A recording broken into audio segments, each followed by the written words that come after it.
2 years after the chaos of Hijack Season 1, Berlin is blanketed in snow. Sam Nelson steps into the bustle of the central station, looking like he hasn't slept in weeks, tense, always watching his surroundings. His phone keeps blowing up, call after call from Oliver at the British Embassy. She's waiting with a German justice officer, all because Sam requested a meeting about the brains behind the earlier hijacking. But Sam ignores her, puts his head down, and heads for the Yabun, planning to catch a train out to Hunna. Right as Sam, making his move, Berlin police sweep the city with raids. Armed officers burst into an apartment tied to a bomb maker. The place is empty, but they find gear for making explosives and a fake railway worker ID. This isn't some random threat, it's someone with access to the train system, and they're clearly up to something big. Back in the UK, Sam's wife Marsha is hiding out in a remote cabin. She's changed her name to Smith, trying to disappear after everything that happened. When a bouquet shows up addressed with her old married name, it rattles her. You can tell the past isn't done with her. Meanwhile, Sam boards the Yabun in Berlin. He spots a nervous guy clutching a huge backpack, shifting around and glancing at everyone. Something about him screams trouble. Sam approaches 2 police officers, points out the guy, and they drag him off, making a scene. Turns out it's a mistake. The backpack just holds clothes and papers. The man is an asylum seeker, terrified of being sent back. During that mess, a woman named Martin heads over to Sam. She used to be an intern around him in Singapore. She's desperate for work, hoping Sam might help, but he brushes her off. He's clearly got other things on his mind. Inside the train, the driver, Otto, is a mess, sweating, barely hanging on. He stops the train for a moment and calls Marco, saying he can't go through with their plan. Turns out, these two are partners. Back at station control, someone notices Otto's weird behavior. They check his records and see he's suspended. He's ordered to step down at the next stop so someone else can take over. But when the train arrives, Otto loses it. Instead of letting passengers out, he locks the doors and floors it.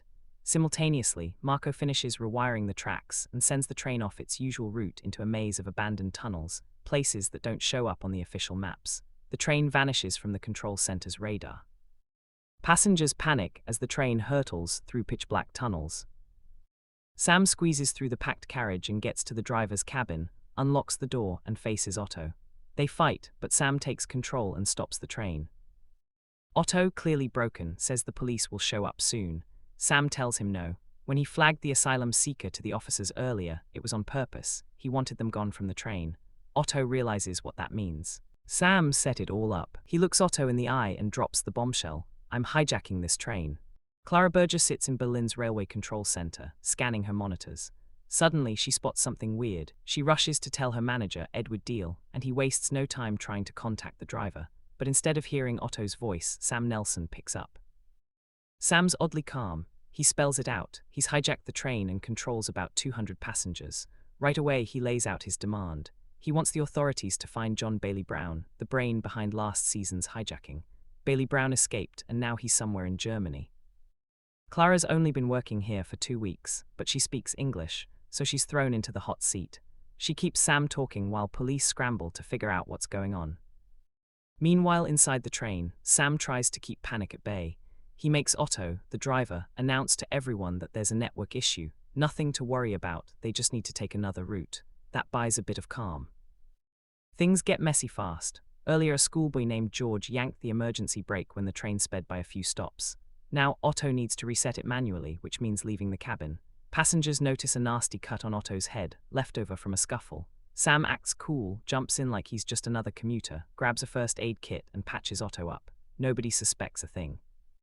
Back at the control center, Chief Ada Winter shows up and takes charge. Edward figures out the train has veered into an abandoned tunnel that eventually leads to Alexanderplatz. Police clear the station out quietly, saying it's just a security drill. Soon the British Embassy's Olivia Thatcher turns up. The moment she hears someone mention John Bailey Brown, she guesses the hijacker is Sam Nelson. Not too far away, Detective Zoran Beck is investigating an earlier raid. He finds a burner phone with one number saved. When he calls, it rings in Sam's hotel room. The contact is listed as Marco, confirming Sam has help from someone inside the rail tunnels.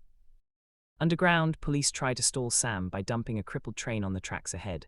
He's not fooled. Sam and Otto duck into a nearby signal room, check the station cameras, and see the platform is empty. He knows the cops are up to something. On board, a passenger named Freddie starts to suspect trouble after overhearing Otto mention hostages. Freddie confronts Otto, and Sam immediately pulls him into the cabin to keep things under control. Sam searches Freddy's bag, finds a lighter, then ties Freddy's hands and straps a briefcase to them. He tells Freddy to stay calm, then sends him onto the deserted platform. Sam calls the authorities and lays it out. Move the stalled train blocking his way by 11:00 a.m. or else. Watching on the station cameras from the signal room, Sam sees Chief Winter send GSG-9 special forces to the platform. Sam spots them, threatens to blow up the briefcase strapped to Freddy. Tension ramps up. Suddenly, a station manager who's clueless about the standoff strolls onto the platform and walks right up to Freddy. The danger skyrockets. Sam looks over at a trash can stuffed with paper and the lighter he snagged earlier. He tells the authorities they have 45 seconds left. The soldiers back away. The countdown hits 0. Then every camera feed flickers to static. The control center's monitors go blank. Right after the explosion at Alexanderplatz station, thick black smoke floods from the entrance. Emergency crews rush in, expecting the worst, but the damage turns out to be manageable. The station manager who stepped out onto the platform survives, hurt but alive. Underground, Sam Nelson goes back to the train and tries to convince Otto to trust him. He gets in touch with the authorities again and throws out another ultimatum. Clear the tracks and start the line moving within 30 minutes, or things get even messier. Inside the train, the truth about the explosion finally surfaces. Freddy's alive. There was never a bomb in the briefcase. Sam dreamed up the whole explosion, totally a psychological trick. He set off smoke and messed with the station's electronics, making everyone believe he'd actually set off a bomb. It worked like a charm. Sam quietly brings Freddy back to the driver's cabin, while Otto keeps up the cover story for the passengers. Over the intercom, Otto explains that a small fire forced them to change course, keeping everyone calm. At the Railway Operations Center, Oliver Thatcher fills Chief Ada Winter in about Sam turns out. Sam's a mergers and acquisitions lawyer who made headlines for stopping the Kingdom Airlines hijacking. As Oliver combs through his file, she notices something important. It's the first anniversary of his son Kai's death. Officially, Kai died in a car accident, but Sam's convinced it was a hit ordered by John Bailey Brown, the same mastermind from the hijacking who slipped away from justice. Digging deeper, authorities find something disturbing about Bailey Brown's movements. His entry record through the port of Hamburg is gone deleted, and that deletion leads back to a building tied to British intelligence. When confronted, Peter Fubke admits he erased the record himself. MI5 has been shielding Bailey Brown. Then, as the authorities send Sam a photo of Bailey Brown, his phone buzzes. It's a new message, a photo of his ex-wife Marcia sitting alone in her remote cabin, followed by a chilling command, instructions to get Bailey Brown onto the train. This rattles Sam. He finally confesses everything to Otto and Freddy. He's not the mastermind, he's been trapped. The people he believes killed his son are now threatening Marcia, and if he fails, she's next. Suddenly, the train loses power in the tunnel. Sam and Otto step out to investigate and come face to face with something horrifying, a huge industrial bomb strapped beneath the carriage. Now it's clear, whoever's controlling Sam is ready to kill everyone. Sam urges Otto to sprint to a landline and contact British authorities, warning them about Marcia's danger. With Sam and Otto outside, chaos explodes inside the driver's cabin. Freddy lunges for the intercom, probably to ask for help. Before he can say anything, someone attacks him. Matan finds his body and screams, convinced Sam is behind it. All trust among the passengers shatters. When Sam comes back and sees Freddy's body, he's shaken. He apologizes quietly, realizing things are way out of his hands. Sam makes a tough call. He drags Freddy's body onto the platform so the authorities can see it. It sends a message. The passengers are truly trapped, and Sam means business. Sam also lets Ada Winter know about the real bomb under the train. With that new threat, GSG-9 teams gearing up to intervene have to back off. Meanwhile, up in Scotland, Marcia feels something's wrong outside her cabin. A black SUV sits nearby, watching the house. Instead of hiding, she grabs an axe and heads right for the car. She smashes the window and confronts the driver. He warns her, the danger isn't just Sam's problem, she's caught in it too. Inside the driver's cabin, Sam tells Otto straight up, Freddy's death wasn't random.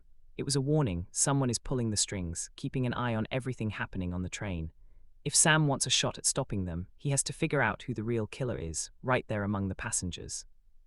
Sam grabs the USB drive from the train's security cameras, hoping it'll reveal what went down during the blackout.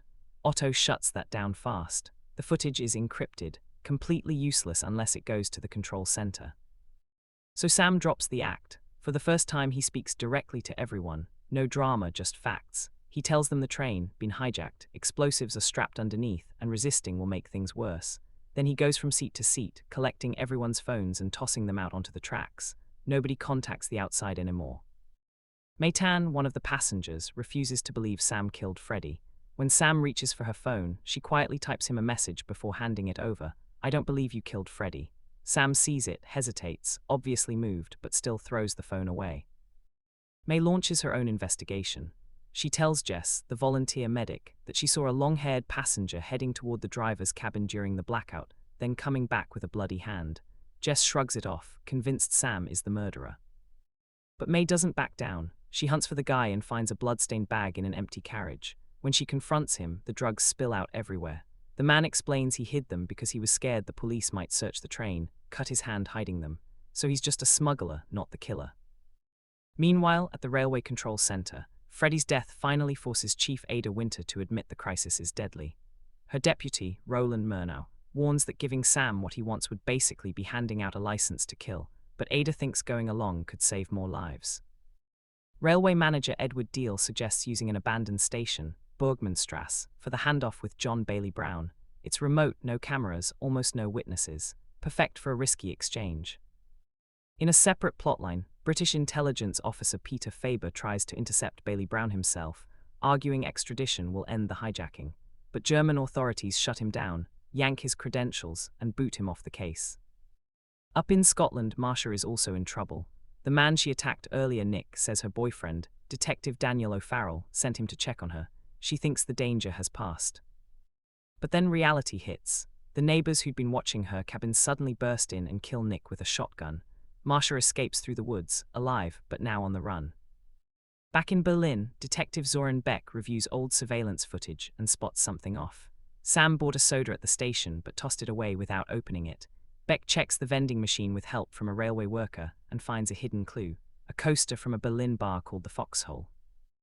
On the train, a father named Timo begs Sam to help his baby, Benji, who's having a bad asthma attack and needs medicine. Sam risks it. He negotiates with Ada Winter, arranging for the baby to be released if the Bailey Brown handoff continues. Before Benji leaves, Sam slides the encrypted USB drive into the baby's bottle. He picks Jess to carry Benji to the platform, where his mother is waiting. As Jess steps off with the baby, Sam spots a tear on her jacket's right shoulder. After she gets back, Sam pieces it together. Right by the driver's cabin door, he finds a jagged piece of metal with a strip of fabric stuck to it, the same color as Jess's jacket. A minute later, Jess casually mentions she didn't expect Sam to release the baby. Otto notices Sam's look and asks out loud, "It was her." Sam quietly confirms it. "Yeah, now we know who we're up against." A flicker of hope goes through the passengers. Maybe Sam isn't a lost cause after all. Some people actually start believing he's got a conscience left. That positive feeling doesn't last. Anders, a hot-headed passenger, riles up the crowd. He swears Sam's just playing with them, trying to manipulate their sympathy. Sam probably isn't even armed, he argues. If everyone bands together, they could take him down and end this nightmare. While this tension builds, Sam's in the driver's cabin, keeping an eye on Jess, the volunteer medic. She's been acting off since last episode, and when she slips into an empty carriage and rifles through her bag, Sam knows something's up. Suddenly, everything makes sense. Jess is the one wired into the bombs hidden under the train. Sam acts fast. He commands the lights out, hoping the darkness will cover him long enough to grab the detonator. But the blackout just throws the passengers into a frenzy. When the lights snap back on, Sam's tied to a pole. The passengers search his pockets, thinking they finally have control. They charge into the driver's cabin and force Otto to stop the train. Meanwhile, in the U-Bahn control room, dispatcher Clara Berger scrambles to reach Sam over the intercom. On the train, passengers demand answers. Cornered, Sam comes clean. He admits he isn't in charge of the hijacking. The real criminals made him play along, threatening to kill his ex-wife Marsha if he refused. Under the train, right where no one noticed, 8 bombs are strapped to the carriages. They confront Jess, who breaks down and confesses. The bombs run on 15-minute timers and only a special radio. The detonator can reset them. Without the right codes, disaster's inevitable. On the train, things come apart. Jess tries to reset the bombs, but one code doesn't work. The bomb under the last carriage arms itself. There's no way to stop it. Sam springs into action, shouting at passengers to move toward the front. Panic takes over, people shove and scramble for safety. Seconds later, the bomb explodes. Inside the U-Bahn control center, Ada Winter and Clara Burgess scramble to reconnect with the train. The signal's gone, nothing shows on their screens.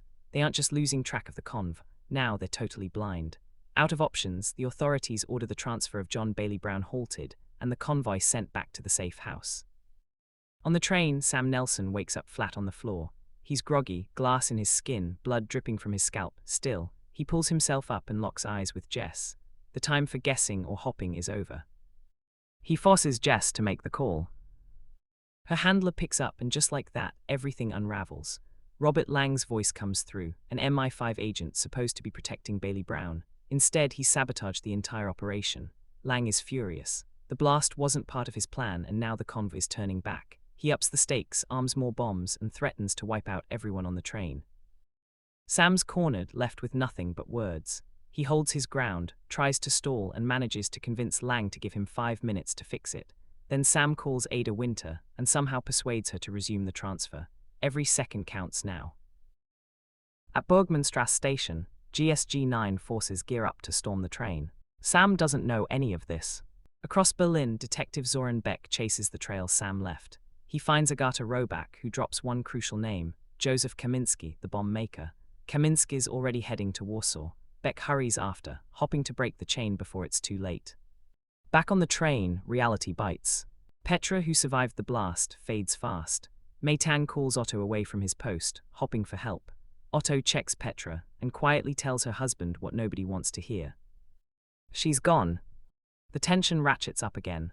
Sam spots trouble. Bergmannstrasse station swarms with police. It doesn't feel right. There are too many. They're too ready.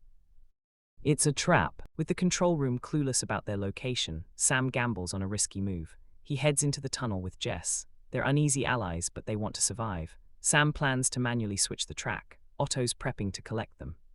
Ada Winter gives the order. Shoot on sight. Down in the tunnel, Sam watches the soldiers close in.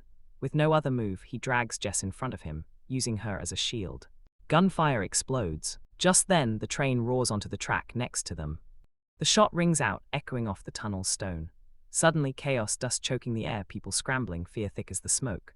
Sam Nelson hits the floor, clutching a bleeding arm, pain biting through his shoulder. Jess lurches beside him. A red stain spreads down her jacket. She's been shot too, bullet deep in her shoulder. Otto hauls them toward the train, dragging dead weight. Survival now tastes as sharp as blood. Jess shoots Sam a look full of blame. She knows the police weren't aiming for him. Then Otto speaks. Turns out the USB drive he stashed in baby Benji's bottle blew everything wide open. Jess killed Freddy, and now everyone knows. Betrayal squeezes her heart. Lang, her handler, will call this a disaster. The bombs, the train, the passengers, all she has left to bargain. For a second, she almost gives up. Maybe the detonation doesn't matter anymore, but Sam won't quit. He argues, cajoles, begs. Innocent people still need saving.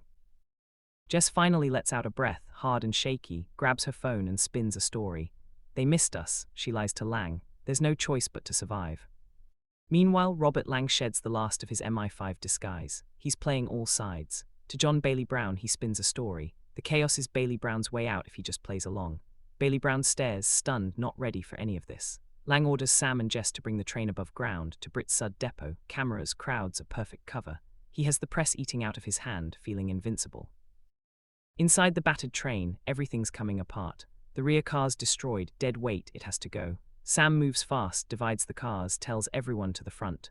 Most of the survivors are kids, and Jess hesitates, but Sam is adamant. They can't let innocent people die. A German strike team blasts into the back car. Jess, gripping her walkie, tries to hold them off but gets gunned down. Bullets tear through the train.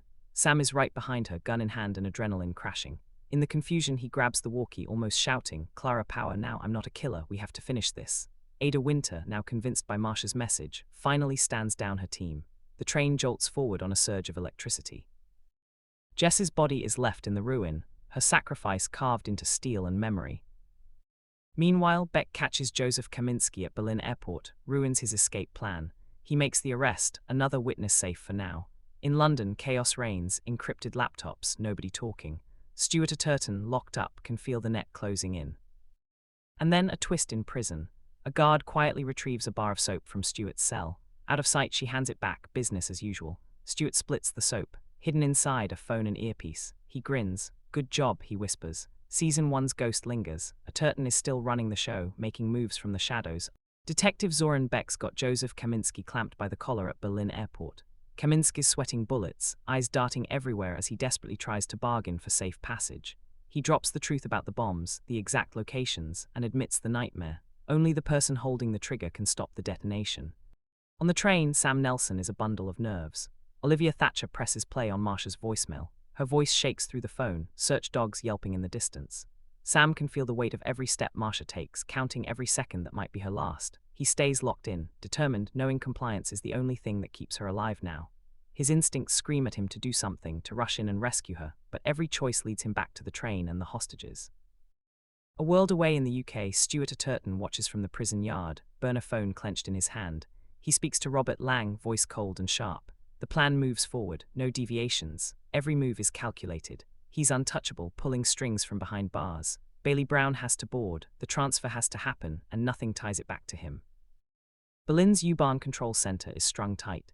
Chief Ada Winter makes the impossible decision, let the train go. Media crews stack up outside, 100 passengers lives hanging on Sam's next choice. Olivia and Faber piece together Jess's real identity, Mona Hakimi, Moroccan Special Forces tattoo and all. There's a photo of her with Lang in Morocco, clues scattered from the Foxhole bar, each detail painting a clearer picture. Sam's breadcrumbs are now evidence, but they're in the wrong hands. The train pulls into Britsud depot. Sam stands before the passengers, voice steady but urgent, promising safety. Otto spots Bailey Brown and senses something's off. Lang shows up, escorting Bailey Brown himself, eyes like daggers, following protocol to the letter. The trap snaps shut. Otto sneaks back on board to warn Sam. Gunshots rip through the carriages. Lang stalks them, finger ready on the trigger. Sam steps out, forcing Lang's attention onto him. Otto slams the emergency brakes. Sam grabs the detonator, heart in his throat, and hits it himself. The train detonates, metal screeches, fire roars, chaos fills the tunnel. Topside, Stuart Atherton listens as Lang calls, furious. It's done, they're dead. A guard quietly records the whole thing. Stuart grins, thinking he owns Cheapside, believing the kingdom's money will come his way now that Sam and Bailey Brown are out of the picture. But they're not dead. Sam and Otto stagger from the tunnel, battered but upright. Sam chases Lang through the city streets. Lang refuses to surrender, cornered by police, and they open fire. Lang falls. Everything goes quiet, just for a second, until Berlin lets out a long sigh. The truth slices through all the lies. Kai's death wasn't accidental. Stuart ordered it, Lang made it happen. Grief twisted into a weapon. Bailey Brown was never involved. The vendetta, the manipulation, just smoke and mirrors to keep Sam under control. At last, Sam calls Marsha. She picks up, her voice alive and real in his ear. He listens just to her breathing, taking comfort in that small, simple sound. I'm here, he tells her. It's finally quiet. The storms are gone, but the scars aren't.